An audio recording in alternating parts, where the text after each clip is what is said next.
Fanatiko ng Dandith gusto rin may karibal si Viancy at Carla. Ano kaya ang masasabi dito kay Jomar at Edo?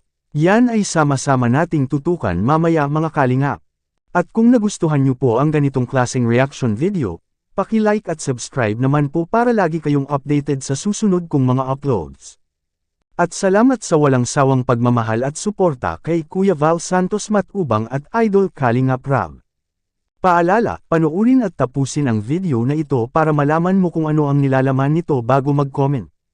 Bago tayo pumunta sa ating main topic, pag-usapan muna natin ang Edsy at Jomcarl. Sila ang sikat na love team ngayon sa Team Kalingap. Bakit sila? Sino sa kanila ang maswerte? Si Edo ba para kay Viancy? At Jomar ba para kay Carla? Makikita natin sa simula pa. Ang Edsy at Jomcarl na talaga ang tambalang hinahanap-hanap ng mga netizen lalo na ang kanilang iba't ibang supporters. Nakakatuwa kasi ang mag-love team na ito dahil pareho sila pang patanggal stress ng ating mga kababayan na OFW. Lalo na itong si Carla at Viancy, na parang kapatid na ang turing sa isa't isa.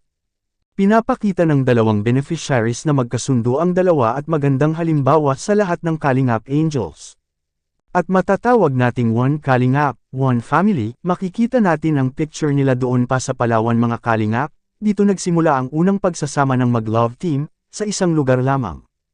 Hinihintay ng mga fans ang bawat serye na ipapalabas ni Idol Rab doon sa Palawan.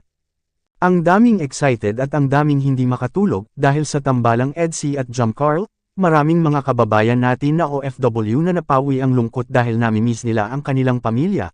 At hindi hadlang ang pagiging malayo ka sa pamilya, dahil nandyan ang Edsy at Jomcarl na laging magpapasaya sa bawat Pilipino saan mang sulok ng mundo. Ngayon balik tayo sa topic, dahil sa isang hindi sinasadya na pangyayari, sabi ni Idol Rab na nagkakataon lang na pinapare si Diwata Joy at D. Idol Dan, noong nakaraang outing po nila sa Daet, ngayon dahil lumala ang usap-usapan ni Idol Dan at Joy. Dahil sa isang crop top shirt na iyon na para kay Special Someone. Na ibig sabihin naman yun ni Idol Dan ay hindi naman para kay Joy. Kaya ang mga fanatiko ng Dandith ay nagseselos ito.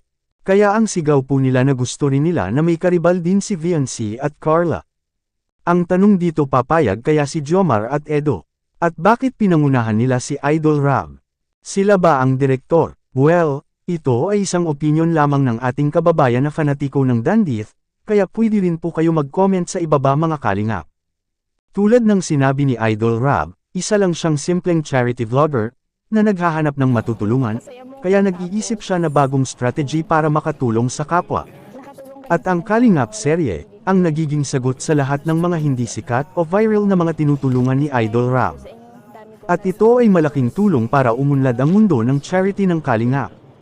Kahit na may mga taong mapanghusga na ginagamit lang daw ang mga angels para sa sariling kapakanan. Well, hindi yan totoo, dahil galing sa puso ang pagtulong ni Idol Rab sa mga mahihirap. At kung ganyan ang pananaw po ng iba, pwede naman tumigil si Idol Rab dahil may kaya na naman po siya. Diba? Pero hindi yan magagawa ni Idol Rab na iwan basta-basta ang kanyang mga beneficiaries, dahil may dedikasyon siya sa pagtulong sa kapwa. Ngayon balik tayo sa topic, kung sakaling papayag si Idol Rab na may karibal din si Viancy at Carla, sino ang inyong gusto? Please comment lang po sa ibaba. Maraming salamat po, to God be all the glory.